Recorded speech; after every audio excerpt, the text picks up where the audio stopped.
ঠিক কর্পোরেশনটার কাছে একটা ক্যাম্পেইন লঞ্চ করেছিল স্কুল ঠিক করা, যেটা আই থিঙ্ক ভালো জিনিস। ওই রিলেটেডে আমি আমার যেই গ্রামের স্কুল আছে সেখানে গিয়েছিলাম, জাস্ট আর্সিং করেছি, আমি জিজ্ঞাসা করছি কোনো অসুবিধা আছে যে আমাদের বাচ্চাদের টয়লেটে বা পানীয় জলের অসুবিধা আছে, তাহলে স্যার আমি এরকম একটা ক্যাম্পেইন চালু করবো, তাহলে আপনার কি পারমিশন আছে? উনি বললেন কালকে এসে কালকে বলছি। উনি কী করেছেন, উনি বিজেপি ওয়ার্কারদেরকে বলেছেন 13ই আগস্ট সেদিন 8টা সাড়ে 8টা নাগাদ সব বিজেপি ওয়ার্কাররা আসে, ঠিক আছে? আমি কোথা আছে আমার বাড়ি, একদম বাড়ি হানাতে চট থাকবো মা মেরেছে। মেরে আমি কী করি, যখন মেরেছি ছুটে গিয়ে আমি আমার ভিডিওটা ক্যামেরা অন করে দিয়েছি, সাবন নিয়ে এসে আমার ডাইরেক্ট গলাতে এটা মারার চেষ্টা করি। আমি বেঁচে গেছি, কিন্তু আমি বেঁচে গেলে কি হবে, আমার বাবা তো মারা গেল। তো ওরা কী করেছে, সবাই মিলে বাবাকে আমাকে না পেয়ে বলছে তোকে পাইনি, তোর ছেলেকে পাইনি, তোকেই মেরু।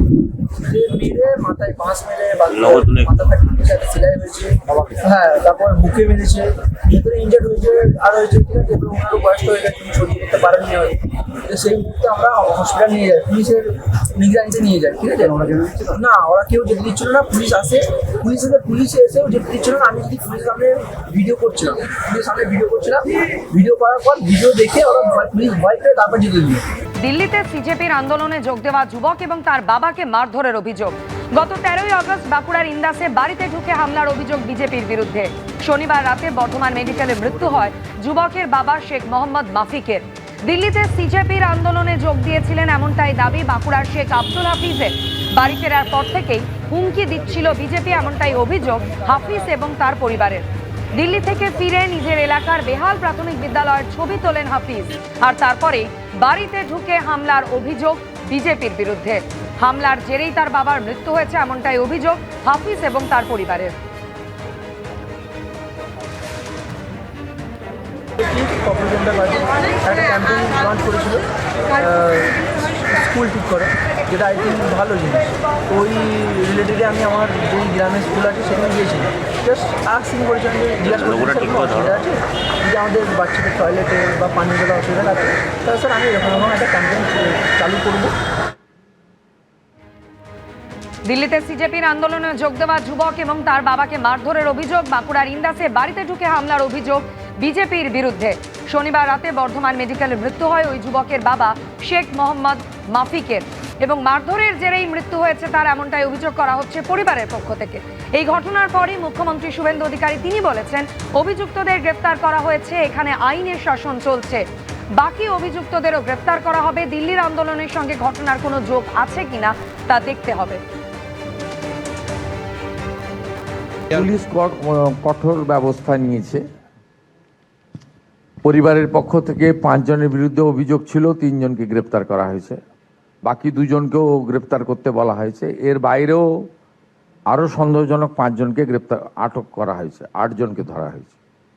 পুলিশ পরিবারের পাশে আছে এবং পরিবার যেমন যেমন তারা পুলিশকে অভিযোগ করেছে সেই অনুযায়ী পুলিশ ব্যবস্থা নিয়েছে এবং কঠিন ব্যবস্থা নিয়েছে। ইনিশিয়াল ইনভেস্টিগেশন তো এক্ষুনি তো প্রথমেই বলা উচিত নয়, কিন্তু পুলিশ অ্যাকশন নিয়েছে, পরিবার যেমন চেয়েছে অ্যাকশন নিয়েছে। পুলিশ যে 5 জনকে চিহ্নিত করে দিয়েছে, 3 জনকেই গ্রেপ্তার করেছে একদম সুনির্দিষ্ট ধারা দিয়ে, হত্যার ধারা দিয়ে। বাকি 2 জনকেও গ্রেপ্তার করতে নির্দেশ দেওয়া হয়েছে। পরিবার যেমন যেমন চাইছে তেমন তেমন পুলিশ আইনের মধ্যে দাঁড়িয়ে কঠিন কঠোর ব্যবস্থা নিচ্ছে, কোনোভাবে কাউকে আড়াল করার বিষয় নেই। দিল্লিতে সিজেপি অর্থাৎ ককরোচ জনতা পার্টির আন্দোলনে যোগ দেওয়া এক যুবক এবং তার বাবাকে মারধরের অভিযোগ বিজেপির বিরুদ্ধে। মুখ্যমন্ত্রী শুভেন্দু অধিকারী বলছেন কাউকে আড়াল করা হবে না, যথাযথ পদক্ষেপ নেবে পুলিশ। আর এই ঘটনার পর এক ককরোচ জনতা পার্টি সমর্থক কি জানিয়েছেন শোনাবো। সরকার যে কাজ করতে চায় না, এই কোনো ভুলকে ধরিয়ে দিলে যে রাষ্ট্রের যে গাত্রদাহ শুরু হয়, সেটা আমরা এখানেও প্রমাণ পেলাম।